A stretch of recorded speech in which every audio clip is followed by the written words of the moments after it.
ká kọ́ nílẹ̀kọ́ ká fòye ayé yẹra wa ká dára wa lára yá òun ò gbẹ́yìn níbẹ̀ o àwọn lọ́gà adìyẹ funfun làgbàdìyẹ orí ni wọ́n ò lè dì í ẹṣin tó ṣíwájú ló gbàpọ̀ gíní náà alára tára dáa o ìgbà aṣọ ní tálágẹmọ Wazobia Plus on MITV olóòtú ètò lọ́mọ bọ́lá lèmi àdùfẹ́ dábìrì pẹ̀lú àwọn tó ń jọ ṣàtọkùn ètò orí wọn pé Haúsá àti Ìgbò ti Yorùbá o Wazobia ni ẹ máa wò.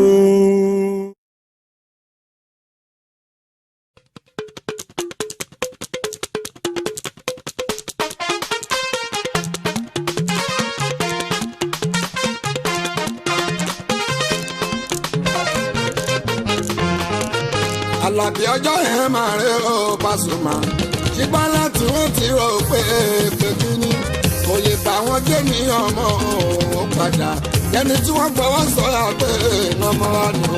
Àlàbí ọjọ́ yẹn máa rí o Pasuma ṣùgbọ́n láti wọ́n ti rò pé pẹ̀lú ni kò lè bá wọn gé ní ọmọ òun padà ẹni táyé gbọ́wọ́ sọ̀rọ̀ pé ọmọ wa nì.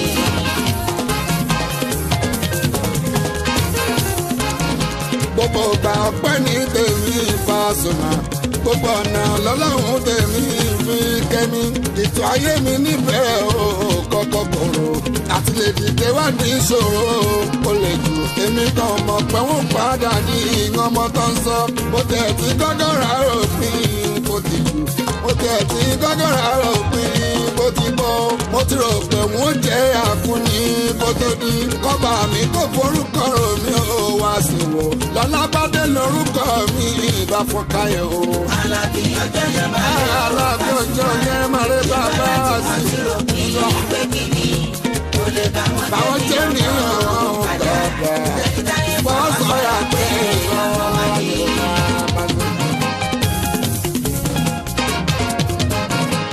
bẹ́wò ni ẹ tún wo àná láti gbà dákan wá bí ẹni òsì oníjọun lẹ́nu òní tó ń jẹ gbádùn kọ́kọ́ jẹ kúrò lára tó ń sùn ní bùsùn kan sùn gbàgbọ́ kiri tráfíkì ayé ti gbé mi pàṣọ tí mo mọ̀ o láyé mo wà bọ́rùn mo wà kò yé mi aláyé gan ṣùgbọ́n dé mo kẹ́kọ̀ọ́ òye o láti yẹ o ẹmu mẹ́ta lòdì fi hàn mí o tó yé mi má sáré o má dẹ́ dúró o má jàpọ̀ o money making machine o láyé mi lẹ́ni àrùn pípa padà dẹ́ni tó ń gbà iyo táyé ń péjọ bí èèrà fún kó tó dé o. Àlàbí ọjọ́ yẹn máa rí o Àlàbí ọjọ́ yẹn bàbá ìjọba bàdà ẹgbẹ́ òde náà wọ́n jẹ́ ní ọmọ òun padà ẹni táyé gbọ́wọ́ sọ̀rọ̀ pé ọmọ wa nì.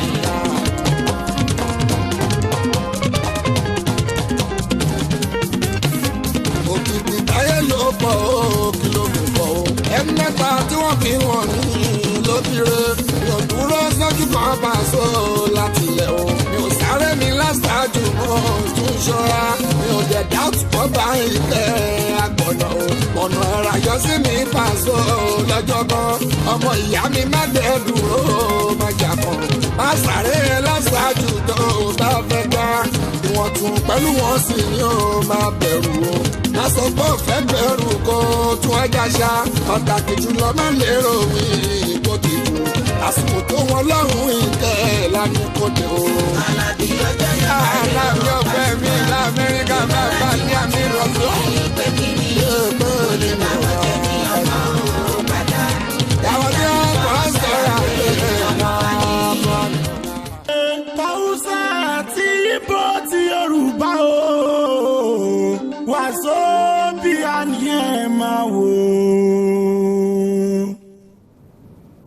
Ẹ káàárọ̀ gbogbo olólùfẹ́ ètò Wazobia Plus nílé lóko lẹ́yìn òdì ní gbogbo orígun ibi tẹ́ ẹ ti ń gbọ́ wa tẹ́ ẹ dé ti ń wò wá ẹ káàbọ̀ sórí àkọ́tún ètò Wazobia Plus tó ń dé sí ojú amóhùnmáwòrán yín láti iléeṣẹ́ Muri International Television. A dúpẹ́ fún Ọlọ́run ọba fún àánú rẹ̀ tó dúró títí láéláé. Àdúpẹ́ lọ́wọ́ Ọlọ́run ọba fún ààbò rẹ̀ tó péye lórí wa. Àdúpẹ́ lọ́wọ́ Ọlọ́run ọba nítorí tó ń pa gbogbo wa mọ́ kúrò nínú ewu níbi tá a táwọ́dé tá a tàgbòdé. Àdúpẹ́ lọ́wọ́ Ọlọ́run ọba fún àlékún rẹ̀. Àdẹ̀dúpẹ́ lọ́wọ́ Ọlọ́run ọba nítorí pé ó ń fi àlùbáríkà sí gbogbo ohun tí gbogbo wa dáwọ́lé. Gbogbo bá ṣe wá ń lọ tá à ń bọ̀ tí Ọlọ́run ọba ń ṣọ́ wa tó ń pa wá mọ́ kúrò nínú ewu. Òun náà ló yẹ ká fọpẹ́ fún, òun ló yẹ ká fìyìn fún ìdí èyí lórí ètò Wazobia Plus àfọpẹ́ fún Ọlọ́run tó lóhùn ní gbogbo ọpẹ́ tọ́ sí, a fi ìyìn fún nítorí òun lóhùn ní gbogbo ìyìn, a fi ògo fún. Àdúpẹ́ púpọ̀ nítorí tí ó pa wá mọ́. Mo wá tara bẹ́ẹ̀ mo kí gbogbo olólùfẹ́ ètò Wazobia Plus nílé lóko lẹ́yìn odi ní gbogbo orígun bíi tẹ́ ẹ ti ń gbọ́ wa tí ẹ̀dẹ̀ tí ń wò wá lọ́wọ́lọ́wọ́ báyìí. Ojú tẹ́ fi ń wò wá ò ní fọ́ o, etí tẹ́ fi ń gbọ́ wá ò ní di, iná ò ní tán wó yín, ọwọ́ yín báyìí kò ní kàn sálẹ̀ àpò.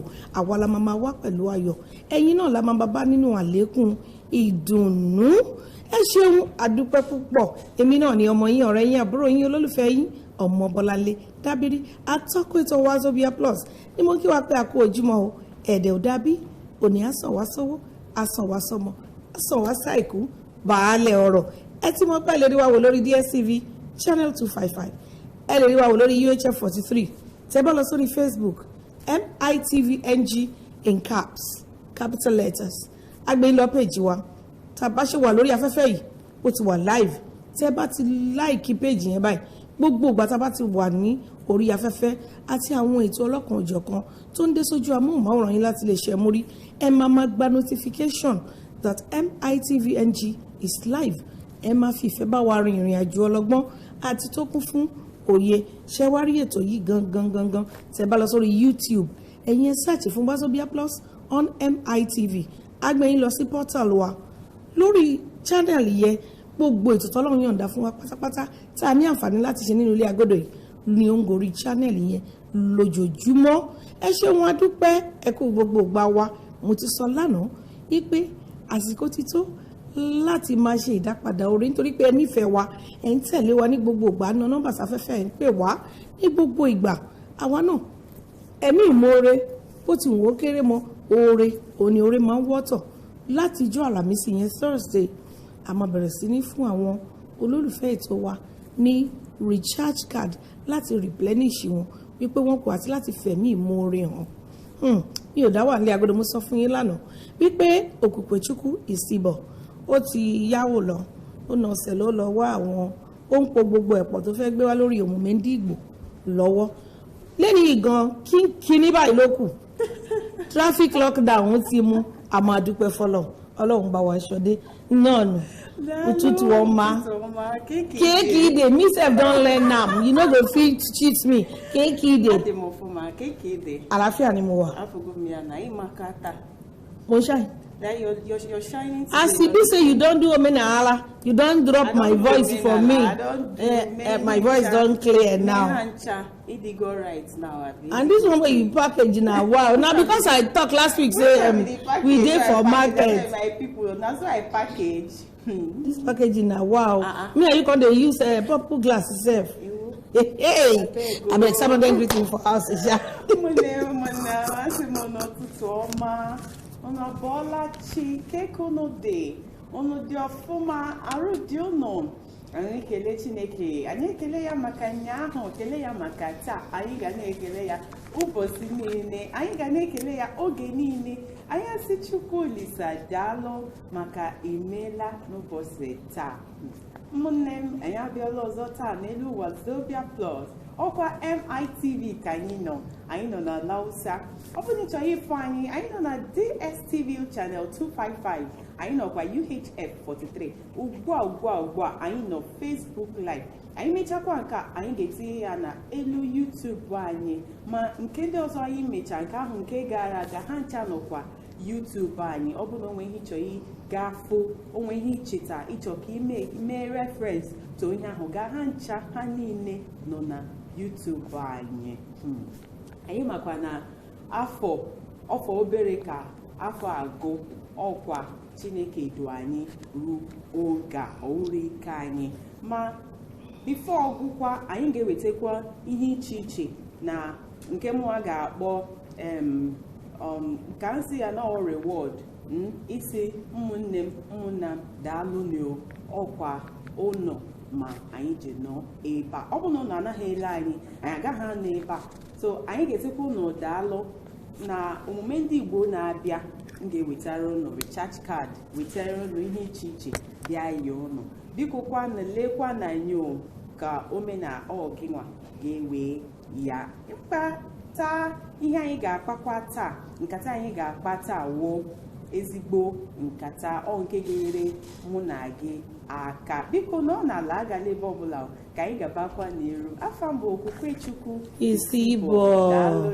Afa mbụ kwa Okwukwe Chukwu Isibo. Afa mbụ kwa so which name I give myself that time? Afa mbụ kwa Somtochukwu. I give you Ogechukwu ka mma. Okay, no, we will mix the two. Afa mbụ kwa Ogechukwu ka mma. Ogechukwu. Yes. Anala Somto. Pẹ̀lú. You want to say Pẹ̀lú Somto? Pẹ̀lú Somtochukwu. Orúkọ yẹn ni mò ń jẹ́. Náà nǹkan tí máa ṣe fún ẹni wípé máa fún wọn náà ní. Orúkọ Yorùbá. Orúkọ Yorùbá ṣé o mọ̀ pé o ti ní? Mo ní tẹ́lẹ̀. I have before. Ìgbàgbọ́ lorúkọ ẹ̀. Ìrọ̀. Kí ni? Ìgbàgbọ́ àti Ẹniọlá. Eniola, a person of wealth. Eniola. And it is sure because you're black, does they shine? They shine anyhow. But we get serious issue to discuss on top this program today. You know what has been happening around, especially about that Sylvester. I would remember the surname. Yes, that boy that died from that Towan College incident. And we have a guest. Okay. Yes. A certified educationist and coach.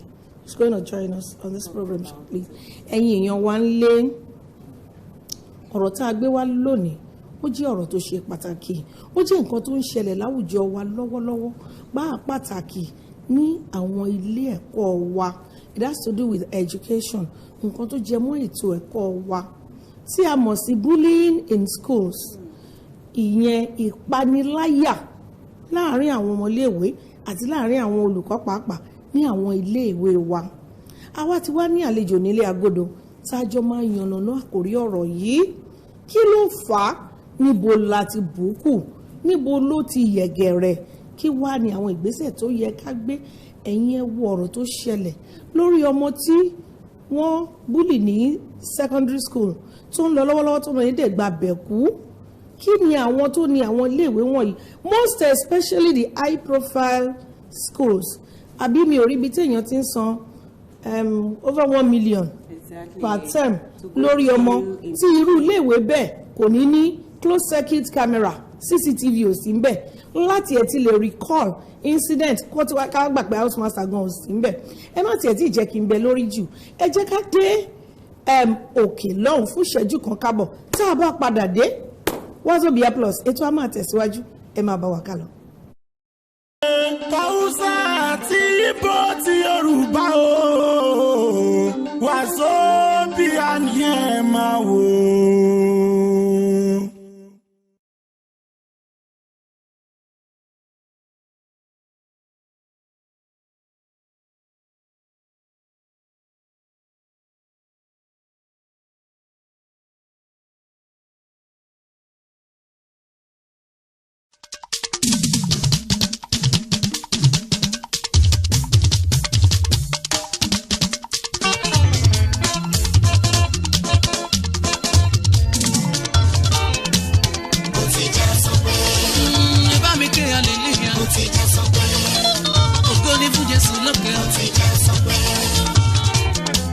Nítorí tó ń jẹ́ mi láyọ̀ tó ṣẹ̀rù bá mi lọ́kàn.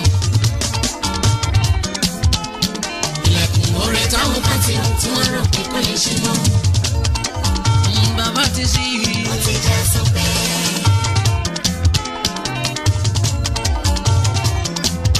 Ó ti já sọ pé.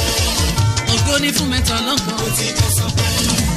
Ẹ bá mi kíjà kí ó pa. Ó ti já sọ pé. Mi lára tó ṣẹ̀rù bá mi lọ́kàn. Ilẹ̀kùn oore táwọn kan ti hàn tí wọ́n rò pé kò lè ṣe mọ́. Bá mi ti ṣí ẹ.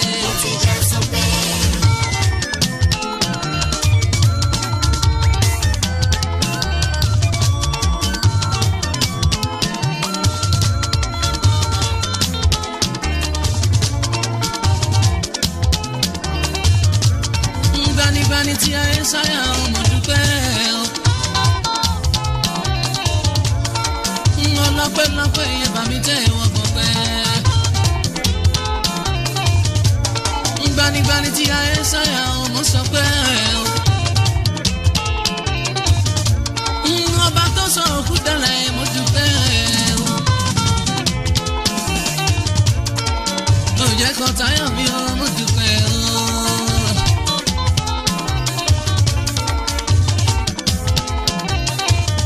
Ará ilé ẹni ò fẹ́ ká kú bẹ́ẹ̀ ni wọ́n fẹ́ ká dènìyàn pàtàkì. Ṣùgbọ́n bọ́lá ń bá ń bẹ lẹ́yìn ẹni láì. Bí jàjàdí ó bá bá ti ní láì gbogbo ìmọ̀ ayé rẹ̀ dá sán pálápálápálápálá. Bíjẹ́ bàbá mo dúpẹ́ mo tọ́pẹ́ dá. Mo kàn rí ọpẹ́ mo ìdájí ọkọ̀ tó sọ̀mọ́ wọn tá mi dá sán.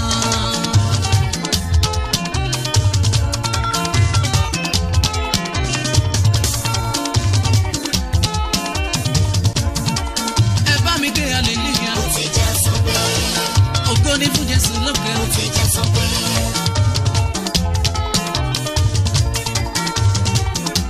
Nítorí Ó tó ń já mi láyà. tó ṣẹ̀rù máa mi lọ́kàn.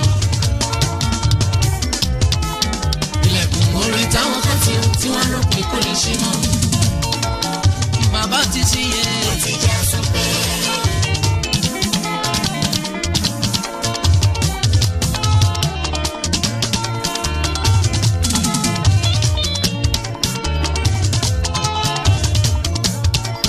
Ijó ni wọ́n máa jó ìbànújẹ́ ti tán.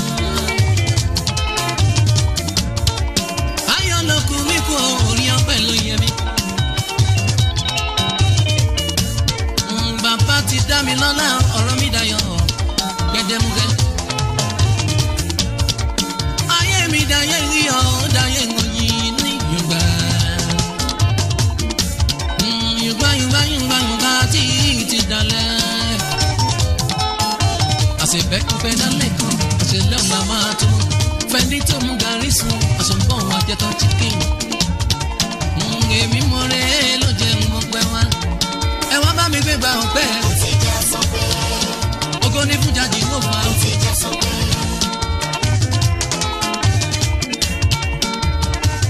Ó tó ń já mi láyà. Tó ṣẹ̀rù bá mi lọ́kàn. Orí táwọn kan tí wọ́n rò pé kò lè ṣe mọ́. Tàwùsà àti Ìgbò ti Yorùbá o. Wàsó bí a ní ẹ máa wò. ẹ káàbọ̀ padà sórí ètò Wazobia Plus. Mo sọ ká tó lọ sókè lọ́wọ́ lẹ́ẹ̀kan wípé mo ti ní àlejò pẹ̀lú wa tán ti pé pẹ̀lú wa lórí ètò lónìí, ìyáàfin Dìdeolú Adékọ̀gbẹ́ tí wọ́n jẹ́ certified educationist. Ẹ jẹ́ kí n gé kúrú bẹ́ẹ̀, ẹni tó ti kọ́ṣẹ́ mọṣẹ́ nípa ètò ẹ̀kọ́, gbogbo ohun tó rọ̀ mọ́ ẹ̀kọ́ pátápátá ni wọ́n ti kọ́ṣẹ́ mọṣẹ́. Ẹ káàbọ̀ sí orí ètò Wazobia Plus. Adúpẹ́ ẹ káàárọ̀. Yes ma. Ẹ káàárọ̀. Yes ma. Ẹ ṣeun tí a ti ẹ̀ pè yín tẹ̀ jẹ́ wa. Good morning. How do I say it in? Òtútù ọmọ. Òtútù ọmọ. Yeah, Òtútù ọmọ. Òtútù is catching her. See, I told you Òtútù is catching you. Òtútù is not catching me. Anyways, we Good never morning, get time to it's talk that Òtútù one. ọmọ in my place. You're welcome, ma. Òtútù ọmọ. Anyways, make I begin the talk first. After we don't do this serious topic finish, I go come meet you. Ẹ ṣeun tá a pè yín. Mo mọ̀ pé short notice ni mo fi ránṣẹ́ pè yín. Àmọ́ mo ti jókòó mo rò wípé àkórí ọ̀rọ̀ tá a yàn nàná ìyẹn bullying in schools. Ìtumọ̀ ẹ̀ ní Yorùbá ni pé ìwà ìpaniláyà ní àwọn iléèwé wa. Ṣé mọ̀, mo rò pé ta ni ó kájú òṣùwọ̀n láti ṣe. Mo mọ̀ pé iṣẹ́ tẹ kọ́ tẹ mọ̀ díjúdíjú ni. Ṣé mọ̀ wípé incident tí ó ṣẹlẹ̀ lẹ́nujọ́ mẹ́ta tó tiẹ̀ ṣì ń jà ràn lọ́wọ́, ọmọkùnrin kékeré Sylvester Oromoni tí ó kú as a result of bullying in his school.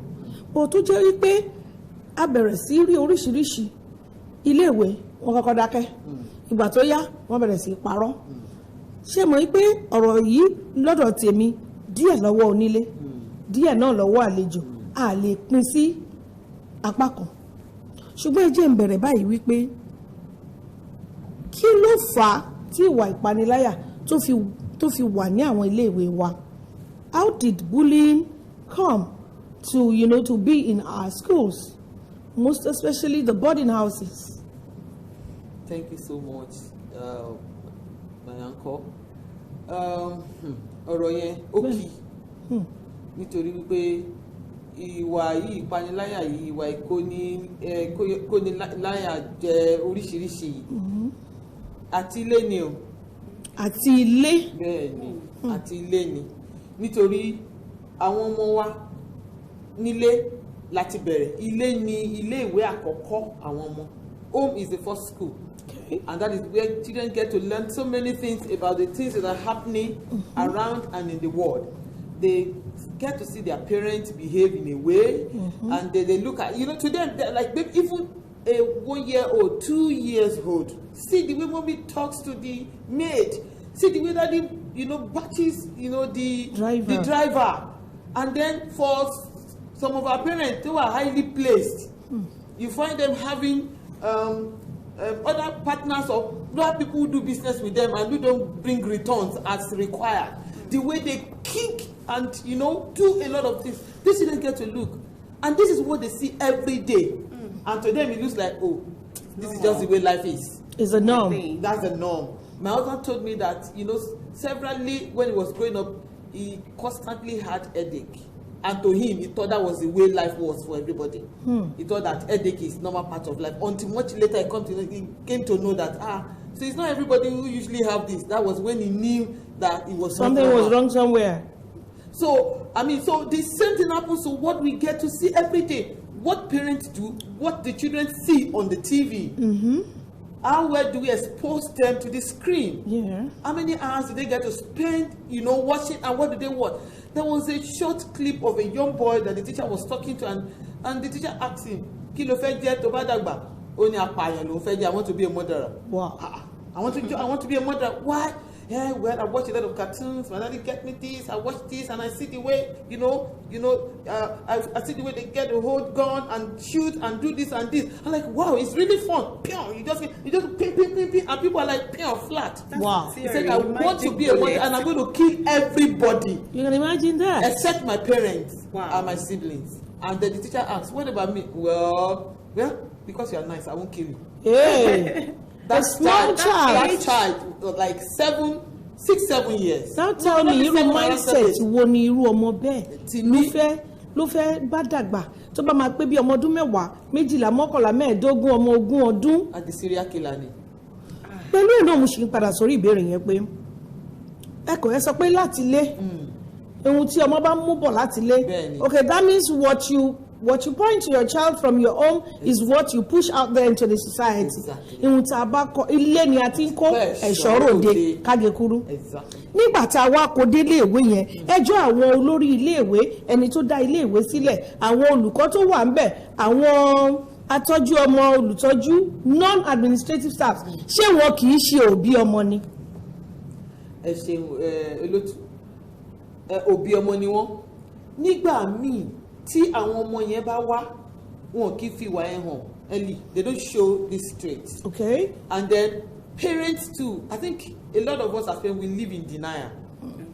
We in some of those small ways, we also get to see our children talk to our drivers and maids in a way that is not comely, and we don't think there's anything to talk about. Oh, they get my driver, that's my driver. Oh, yeah, said, can you get me? No, I don't want that. Do that. The way they do things, and we don't do anything. Caution them. Why can't the school do something about it? So that's what we're going at. Now these children left home. They are now in school. Yes. We are in the process of admission, and this academy wrote the test, passed. Of course, it's just the same way it is that when you employ a wrong staff, you don't get to know that staff is wrong from the point of recruitment. Because what if he because it will not just manifest like that until that person comes in that you know. So the same thing when nowadays, and now begin to look at what you want in school, what you want level, and then now begin to see some kind of behavior that the parents don't accommodate at home, and the way they respond to it, and then they begin to like do this, and they also look at one or two other people. They create kind of fear. You know, they recruit too. Yes. Because like this incident, a child must bring it in. Somebody brought it from somewhere. Exactly. And not because they don't all come from the same home. You understand? So when this child gets into the school, study the environment, just like everybody does evangelism. Study the environment and look at 1 or 2, 3 that aligns with him or her. And then I begin to like start off with inculcating them, training them. Look at that. Do you think it's nice? And some of these other children don't even have that kind of background. But now they get to school and they like this person. It becomes a peer pressure. And then they become peer pressure. And so before you know what is happening, let's do this. It starts like fun. It starts like we're joking. And then they get into it. And before you know what's happening, it now becomes like normal. That is where the school now comes in. Yes. Now, Enisuruma, this particular issue, I want to narrow it down to boarding schools. Ọmọ tó ń lọ láti ilé, tó ń padà sí school, tó ń padà sílé wọn. There's a world of difference. But now, parents tó kó ọmọ wọn, tó wá gbé lọ sí boarding schools, pé ilé ìwé ni ọmọdé yìí máa gbé. Ibi tí mo lọ gangan, because anomaly tó bẹ̀rẹ̀ ọ̀rọ̀ yìí, the ripple effects and everything started from a boarding school, most especially high profile school. Àwọn ilé ìwé tó jẹ́ pé olówó mílíọ̀n ni wọ́n. Ẹ máa discover pé majority of decadence, àwọn moral decadence, àwọn ilé ìwé olówó ńláńlá wọ̀nyí náà wà. Now parents tó kó ọmọ lọ, ó ní ẹ̀bí tiẹ̀ o, wàá wá kó ọmọ fún wọn. Gbogbo àwọn nǹkan tí ẹ sọ nísìnyí, the peer pressure, inculcating, bringing them in, forming a cult, and all that. Kí ni ilé ìwé ń ṣe tí ẹ bá ń gba, for example, 200,000 lórí ọmọ, táwa gba 200,000 yẹn lọ́nà 50, ó yẹ ká lè afford closed circuit television sí àwọn floors tí kò ń ṣe bungalows náà kọ́ fún wọn. Wọ́n sọ nínú Zoom kìíní ta wò yẹ. Ground floor, first floor, second floor, third floor.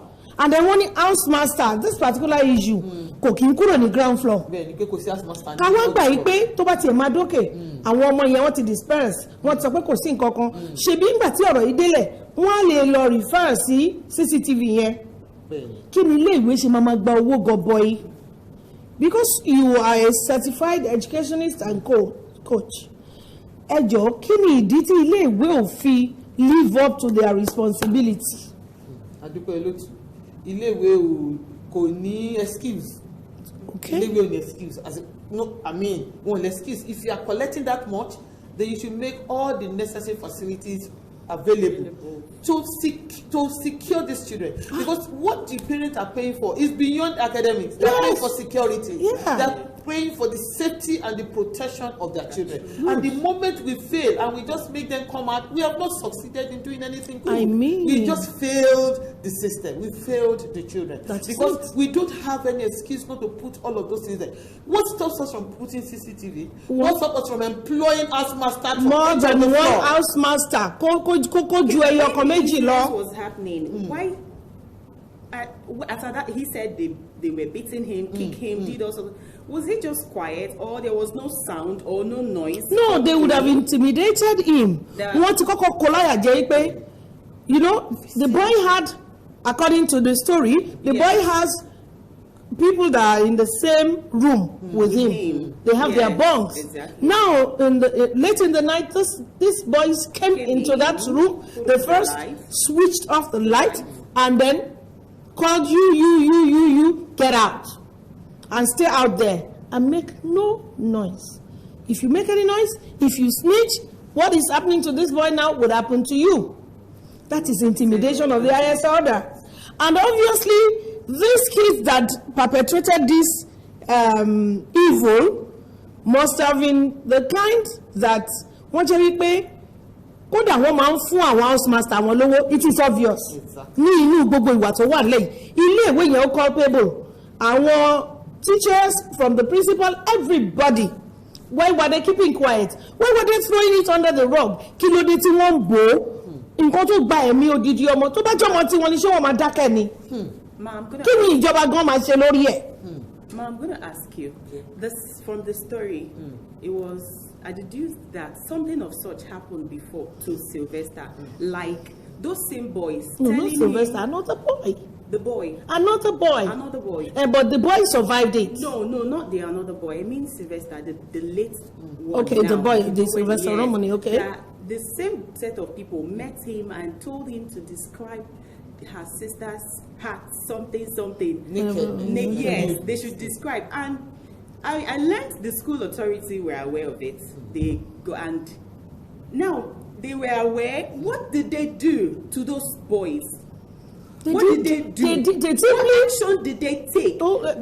I can even answer that. No, ma, I need her to answer because as a school, and It's they're not supposed to do social something. media. They said the school just swept it under the That's what carpet I'm asking because the parents of those perpetrators are high net worth individuals in their own language, according to the discussions going on. Is it supposed to be that way? And they're supposed to fish out those boys and do the necessary punishment that is supposed to go with it. If need be, they should leave the school so they will not spoil. Yes. And Faith, it is beyond leaving the school now because the school itself had made it known that they are supporting the perpetrators by their silence. They are culpable. They kept quiet all this while until the father of the dead boy granted an interview and stated categorically that since the incident that he took his son away, nobody called him.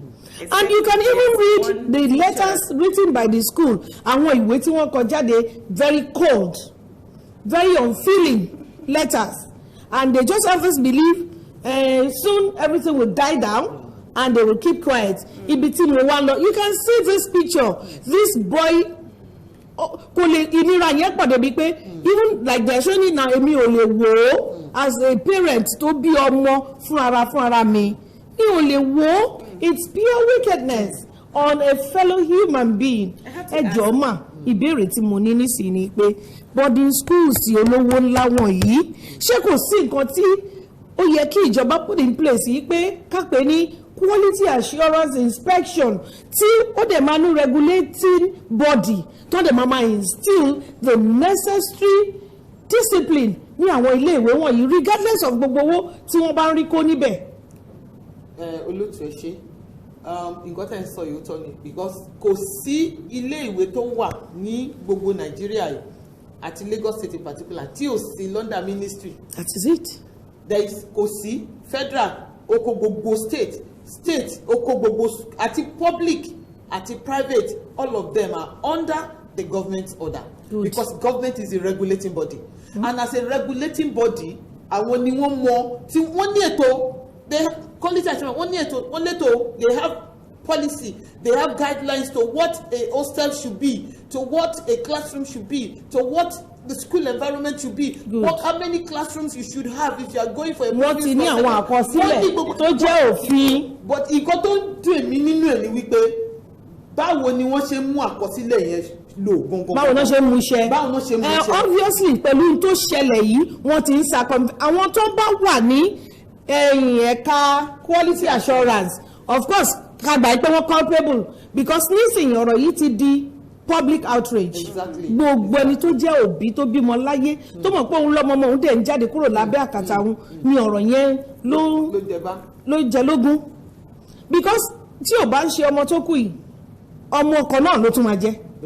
Náà nǹkan wá ń ṣẹlẹ̀ ilé ìwé yẹn kò ṣẹ̀ṣẹ̀ bẹ̀rẹ̀ sí exist ó ti ń wà before now.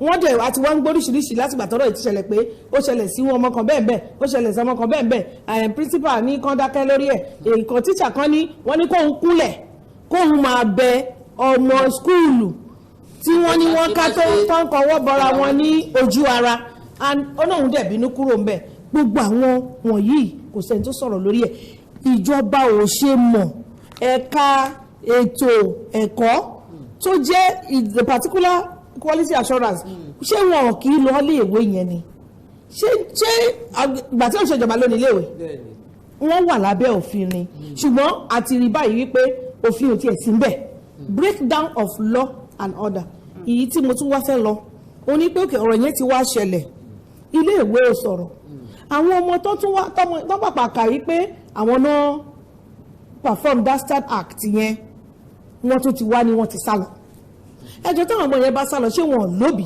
tí ìjọba lè béèrè fún lọ́wọ́ iléèwé yẹn kí wọ́n dẹ̀ sọ pé kán kó àwọn òbí àwọn ọmọ yẹn wá sáwọn òbí wọn náà bá ọmọ sálọ ni. ètò tó yẹ kó ṣẹlẹ̀ gan-an lẹ́sọ̀ yìí olótù nítorí tí irú nǹkan yẹn bá ṣẹlẹ̀ sí ọmọ ó yẹ kí ọkọ̀sọ́kọ́ ṣe investigation nígbà tó wọ́n ti dá orúkọ àwọn ọmọ yẹn investigation should start. yes ìwádìí gbọ́dọ̀ bẹ̀rẹ̀ pẹ̀rẹ̀ it should be pé àwọn ọmọ yẹn náà wà rán torí wọ́n ti oyè àwọn ọmọ 5 yẹn nìkan kọ́ ló wà ní hostel they are not the only children in the hostel they are not the only boys so there are other children also and their names were not mentioned. Yeah. So if these names were and a parent during the Zoom meeting mentioned one of the boys in that group as one of the person that also bully our own child. Yes. So that means gbogbo ẹ̀tọ́ so ẹ̀tọ́ tó fún ilé ìwé láti ṣe kọ ìwé sí àwọn parents write them and say parents we will need you because taba wo lọ́gbọ́n taba wo bọ̀ èmi ò rò pé ó ní it couldn't be that wọ́n mọ̀. yẹn náà là ń sọ yìí. it couldn't be that àwọn kìíní yóò wà sókè because nígbà tí èèyàn kan sọ pé wọ́n bully ọmọ òun wọ́n ṣe fídíò wọ́n post ẹ̀ ẹni ẹ̀dẹ̀ lọ bá principal ni wẹ́ẹ́ nígbà tí wọ́n ti report ẹ̀ wẹ́ẹ́ pé wò fi pé is anything can you imagine. yes. I mean that's not right. is that what nipped in the bud. This is likely not to happen. Is that principal not a parent? ṣé kò lọ́mọ tí ẹ ní ṣó lè wá ń bì kan kọ́kọ́ wá bá kọ́ sọ pé ọmọ ẹ o wọ́n ti dúró sórí àyè ẹ̀ wọ́n ti fọ́ gbogbo egungun àyè ẹ̀ wọ́n ti rọ chemical sí lẹ́nu because kò lè jẹ́ pé ọmọ yẹn football pitch ló ti fẹnu bó tí ò fi lè sọ̀rọ̀ wàá ti mọ̀ pé even to a non-medical staff tí ò ṣiṣẹ́ níbi ilé iṣẹ́ ìlera when you see that video you will know that the boy could not stand, he could not walk, he could not talk, he was in great pain. Definitely the internal organs were upside down or muddled up or something, and the pain was so great. And some sort of ọmọ ilé-ìwé tó jẹ́ bàbá kan àti ìyá kan ló bí wọn ni wọ́n ṣe nǹkan wọ̀nyí tí wọ́n dẹ̀ ń gbé sábẹ́ aṣọ during the Zoom meeting tí ariwo yẹn. You know that woman said ọmọ skúlù yẹn ara àwọn ọmọ skúlù yẹn ó máa mú ATM card ó máa mú fún security school kó lọ́wọ́ àwọn gba 50,000 naira wá ìyẹn fi hàn wípé àwọn ọmọ iléèwé yẹn gan wọ́n ń fún àwọn staff iléèwé lówó because tí wọ́n bá kí bribe àwọn tó ń ṣiṣẹ́ bẹ̀ wọn ò ní lọ máa jẹ́ṣẹ́ fún wọn ọmọ tí èèyàn bínú tó wá rán ẹ níṣẹ́ ṣé mọ̀ pé irú iléèwé yẹn ní as a professional certified person ṣé rí lórí ètò bá ṣe ń sọ yìí torí pé Kamila rọ yẹ kí n call fún break àmọ́ mi ò ready láti call fún break. àná lè bí kò tá a bá ó dà ẹ̀yin èèyàn wá lé ṣé rí ọ̀rọ̀ tó wà nílẹ̀ yìí kò kàn àwa nìkan ẹ̀yin tí èèyàn bá dẹ̀ jẹ́ òbí tó bímọ tó mọ̀ pé obìnrin nìkan ló mọ wàhálà tó wà nínú ọmọ bíbí ọkùnrin ò lè mọ̀ tí èèyàn bá lóyún tí labour bá mú ẹ fún wákàtí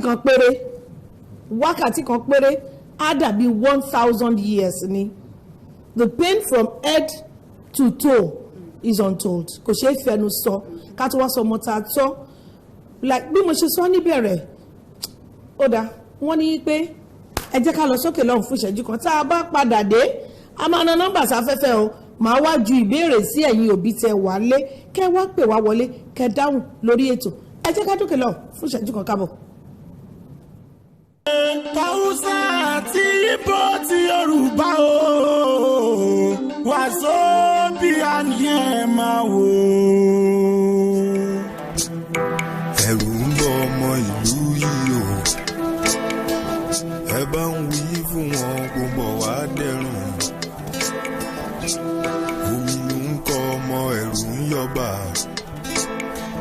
jẹ́ ń wí fún ọ ayọ̀ rẹ̀ ń bọ̀ gbọ́ ohùn alóore bó ṣe ń ké sí ọ pé kó má gbọ́ ọ̀nà Àbújá torí ó lè lọ léwu kó má bà ṣẹ̀ṣẹ̀ lẹ́dà rẹ̀ erin mọ́ ṣe wó mọ́ ìwọ ló ní kó gbé ẹ̀fọn mọ́ ṣe kánjú ó sì mọ́ jogún ọ̀dà ẹkùn mọ́ ṣe yọmọ o ìwọ ló ní ìjù ẹ̀ẹ́dùn mọ́ ṣe bínú o sì mọ bẹ́ẹ̀ lórí igi àní àbá ń sọ fálágẹ̀mọ́ kò sì mọ́ pa àwọ̀dà wúrà mọ́ sunkún mọ́ o sì mọ́ dán tó bá ti lanà kọjá ọmọ mọ́ ṣe ké mọ́ o màmá rẹ̀ ń gbọ́ mú ń bọ̀ ọjọ́ iwájú mi o sì mọ́ dán àṣẹ ráyé mi o sì mọ́kún régé. Hausa àti Igbo ti Yorùbá o wàásù bí àníyàn máa wò. ẹ̀yin èèyàn wa lé ẹ káàbọ̀ padà sórí ètò àlejò wa ìyáàfin Dìdeolú Adékọ̀gbẹ́ wọ́n sì wà ní agodo pẹ̀lú wa a ti na nọ́mbà sáfẹ́fẹ́ ìbéèrè tèmi ní lọ́wọ́ fún ẹ̀yin òbí ni wípé irú iléèwé tí ìṣẹ̀lẹ̀ yìí ti ṣẹlẹ̀ ṣé kí ìjọba sì gbà kó máa wà àbí kó mú kúrò lọ́nà pátápátá kí lẹ̀yin lérò wípé ó yẹ kó ṣẹlẹ̀ ẹ̀yin òbí tẹ̀ ń wò wá ń lé ẹ rántí pé tẹ bá máa pè wá kò sáyè ẹ pè ẹ fẹ́ gbọ́ra yín nulẹ̀ ẹ kúrò níbi tí tv set yín bá wà ẹ jọ̀ọ́ àbí kẹ́ yí volume ẹ lọ sílẹ̀ torí Ọlọ́run. Ìyáàfin Adékọ̀gbẹ́ ìbéèrè tí mo ní fún yín sí ni pé kí ló yẹ kí ìjọba ṣe lórí ọ̀rọ̀ yìí. lórí ọ̀rọ̀ yìí. One. You are in the educational sector. So I am a novice now. I want to learn. ní orí ọ̀rọ̀ yìí olótù ìjọba nǹkan tó yẹ kọ́kọ́ ṣe tán òun náà ṣe wọ́n ti ti ìjọba ìpínlẹ̀ Èkó yes. ìjọba ìpínlẹ̀ Èkó wọ́n ti ti iléèwé yẹn. Why did they start online classes? wọ́n ti wá stop online classes because wọ́n kọ́kọ́ tì and they were doing online and that was not fair.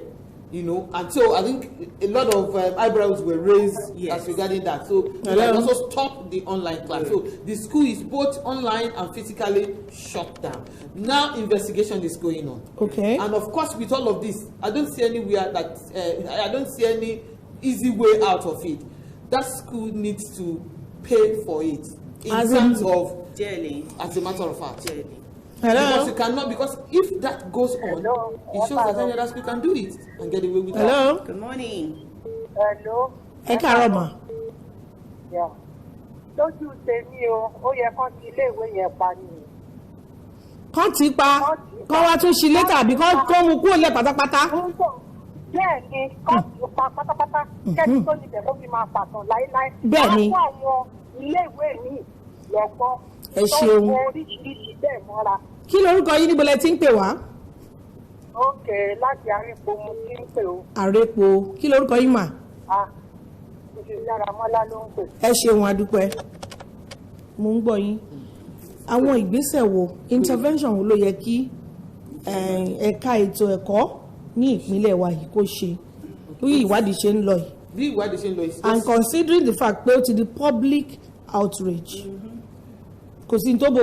Bẹ́ẹ̀ni is in the news. So what the government should do is that the school is closed and then the officers, the key officers, the principal, the VP, the house masters, then these children and their parents, all of them by now, they should be going through serious investigation. And That's scrutiny. it. Okay. So that because you need to give information to the people. People need to hear because so much. Whatever they needed to say also is already in the public space. Ẹ káàárọ̀ mà. But there's still need for them to see at least. Hello. This is the update. Yes. Okay. So ó yẹ kí so tí gbogbo ilé bá ṣe ń lọ ó yẹ kí àwọn kọ́ máa sọ kí àwọn gbogbo àwọn èèyàn tá a sọ yẹn come bẹ̀rẹ̀ sí investigate wọn. Let them also come because like we said, you are parents, you are a custodian. Yes. I mean, you on both areas, failure has come in. Hello? And it's also a function of a lot of investors. Ẹ káàárọ̀ mà. Morning. Ẹ káàárọ̀. Ismail orúkọ yín àti bìtẹ̀ tí ń pè wá. Láti ìyànà kájà ni mo ti darí iṣẹ́. Kí lorúkọ yín mà? Àríyìíkẹ́. Àríyìíkẹ́ láti ìyànà pàjẹ́ bá wa sọ̀rọ̀ sókè dáadáa à ń gbọ́ yín kí ni èròǹgbà ti yín lórí ọ̀rọ̀ tó wà ńlẹ̀ yìí. Ṣé ẹ lọ́ọ́ tì lápáta nìkan tì í? Wọ́n ti ẹ̀gbọ́n sí yẹn mọ́. Ẹ ṣeun adúpẹ́ náà ẹ jọ̀ọ́ mà ọ̀nà owó la lè gbà láti dẹ́kun ìpaniláyà ìkóniláyàjẹ láwọn ilé ẹ̀kọ́ wa káàkiri wọ̀nyí kí ni báwo ló ṣe yẹ ká ṣe é. ìbẹ̀rẹ̀ àkọ́kọ́ ni there is need for every investor to know why they are in education space. Every investor gbogbo ẹni tó mọ̀ pé òun lówó lọ́wọ́ tó wá fẹ́ bẹ̀rẹ̀ ilé-ìwé láti máa kó ọmọ sí. School is not like buying and selling. It's not I buy for 50 naira, I sell it for 70 naira, I get 20 naira again. No, school is service. School is really handling, nurturing young people. And so we can't undo it like we undo any other business. So it's important for us to get that. And one of the things that is happening in our space is the fact that investors employ and they don't give authority. There is what is called in charge but not in authority. Okay. You know, you have a position but you are not in charge. In position but not in charge. A lot of the people employed in this kind of business kò lè dá ṣe nǹkankan, and meanwhile this person was employed. Why do you not come and manage your business yourself if you know that you wouldn't give free hand to the people that you have employed? Hello. Good morning. Angela from Festac. What's your name, please? Angela from Festac. Okay, sir. We're hearing you. Please go on. Yeah. Ẹjọ́ school yẹn ẹ̀kọ́ tí kọ́ dẹ̀ mú àwọn ọmọ wọ́n mú àwọn òbí àwọn ọmọ yẹn kọ́ lọ arrest wọn. Okay. Ó dáa. Ẹ ṣeun adúpẹ́. So employ people without giving them authority to function, giving them the free hand to function, and also you want to say employ professionals. They are professionals. Educational. If you go to see the profile of the people in this particular we are talking about, it is actually intimidating. You understand? Yeah, wọ́n kọ̀wé jọ. I mean, wọ́n ti gba pálípálí pọ̀. But why is it that they could not function? Ẹjọ́, I don't want to agree with you in that aspect. If it is this particular school, ìdí ni wípé tí wọ́n bá kó pálí jọ, àwọn gan ìwà wọn ò dáa nínú ara wọn. Ẹ wo ìwà èèyàn inú ẹ̀ ló ń gbé. Kò wá sí iye ìwé ta lè kà, kò sí iye ibi ta ti lè kàwé tó káàkiri àgbáyé, ìwà yẹn ò ní fi oníwà sílẹ̀. Ẹni tó bá níwà kó wà compassionate, ẹ máa rí nínú ìṣesí ẹ̀. Ẹni tó jẹ́ pé conscienceless person professional ni ẹ máa rí nínú conduct yẹ. Ṣé mọ nǹkan tó ń ṣẹlẹ̀? But people don't do business with conscience these days. These days, yes. And because when usually if you are familiar with some of these schools, they tell you now. It's just like those days. I think it still happen in banks. Employ you as a marketer, eat the street. Wherever you are getting money from, just bring money. We don't want to know. Okay. And somebody asks, how do I get money? Can you imagine? One of the boss told her, money is available outside in the night. If you need money, go out in the night. That's when you can get people that have money. Can you imagine that? So the same thing happens telling in the school. person to go into prostitution. You know, when officers are employed also in the school, especially at that management level, you are also employed with the mind that you are going to market and bring children. Wherever you are going to get them, bring. I don't care. And if you get back to give report that something happened or so, and we needed to expel or suspend, you are like, so where is that money coming from? So that money of that child going. Okay, so now you're now linking both to àwọn investors tó gba professionals pé ẹ wá manage iléèwé wa ta fowó wa dálẹ̀ yìí tí wọ́n bá rí pé àwọn ọmọ yẹn wọ́n ń tasẹ̀ àgẹ̀rẹ̀ ìwà wọn ò bá ti àwùjọ mu tí wọ́n wá padà lọ bá wọn bọ́ọ̀dù tó ní iléèwé wípé a fẹ́ suspend àwọn ọmọ yìí o a fẹ́ sanction wọn o bọ́ọ̀dù àwa bèrè wípé where is that coming from? Where will the money come from to pay your salary? How do we get moral that? decadence is setting. Exactly. Oda ní apá àti òbí kí la ṣe lè dẹ́kun àwọn ìwà ìpáǹle àwọn ìwà apààyàn àwọn kóniláyàjẹ tí àwọn ọmọ wa ń dà yìí because lójú ètè mi it's like the coming generation they are breeding monsters fa is it not true? This generation a secondary school child that can actually know ọmọ ẹ̀dá ẹgbẹ́ tiẹ̀ tọmọ yẹn ò dẹ̀ survive nínú yẹn láì ṣe pé ó lọ kọ́ṣẹ́ military. That's what I'm saying. The future of that child, of that boy. So for parents, we need to be intentional. Intentional parenting. Agbọ́dọ̀ ní àdójúkọ àfẹnusọ àfọkànsọ. Ọlọ́run fún mi ní ọmọ yìí láti tọ́ ni.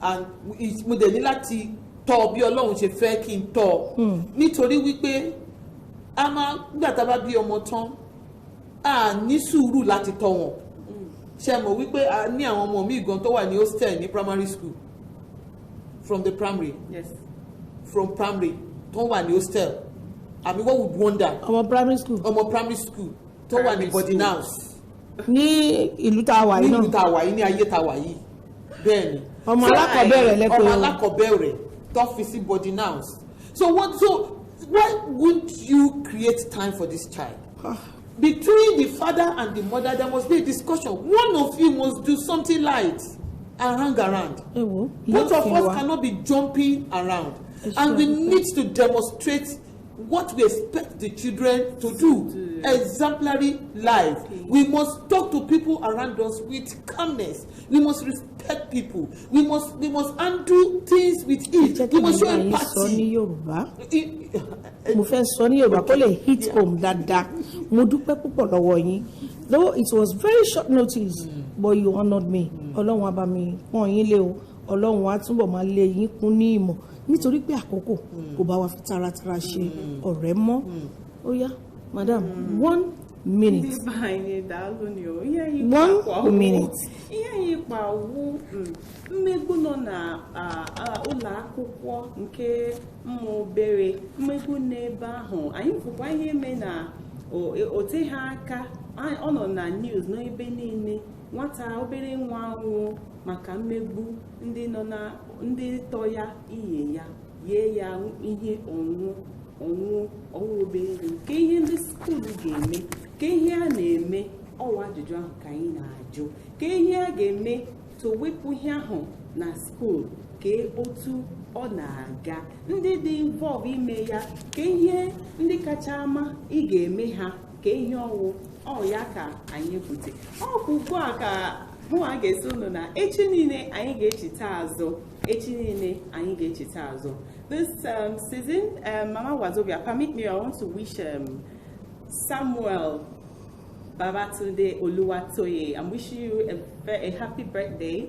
many happy returns God bless your new age Igba Odun I get that ọdún kan ni ẹ̀yin èèyàn wá lé àníríjù báyìí lọ lórí ètò Wazobia Plus lónìí ó dùn wá wípé àkókò kò fi taratara bá wa ṣe ọ̀rẹ́ púpọ̀ àkókò ti lọ gan ni ó dùn mí gan o ó dùn mí púpọ̀ ṣùgbọ́n mo mọ̀ wípé gbogbo èyí tí ẹ̀ ń wò wá nílé gbogbo yín lẹ rí ọ̀rọ̀ dìmú nínú àkòrí ọ̀rọ̀ tá a mú wá àlejò wa sọ wípé kí gbogbo wa jẹ́ àwòkọ́ṣe rere fún àwọn ọmọ wa nítorí pé tí a bá kọ́ ọmọ nílé òun ló máa mú lọ sóde o ẹ jẹ́ ká jẹ́ àwòkọ́ṣe rere ká máa sọ̀rọ̀ pẹ̀lú ìbẹ̀rù Ọlọ́run ká kọ́ àwọn ọmọ wa ní ọ̀nà Ọlọ́run ká kọ́ wọn wípé ní àwùjọ ìwà rere òun ni ẹ̀ṣọ́ ènìyàn kí a má sọ àwọn ọmọ yẹn di apààyàn láti inú ilé wa wá ẹ jẹ́ kí gbogbo wa máa rí ọgbọ́n kan tàbí ìkejì dìmú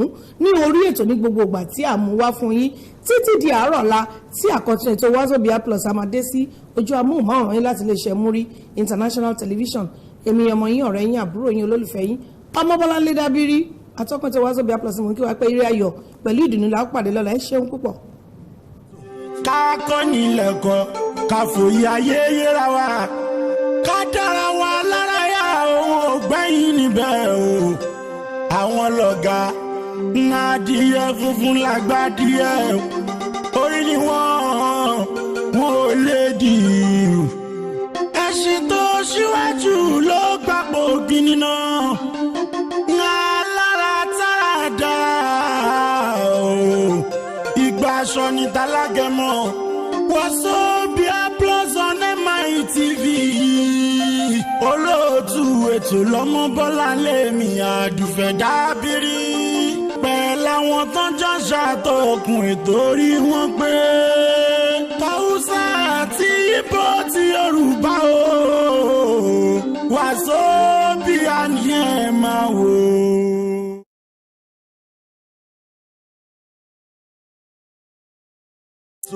ká kọ́ nílẹ̀kọ́ ká fòye ayé yẹra wa ká dára wa lára yá òun ò gbẹ́yìn níbẹ̀ o àwọn lọ́gà adìyẹ funfun làgbàdìyẹ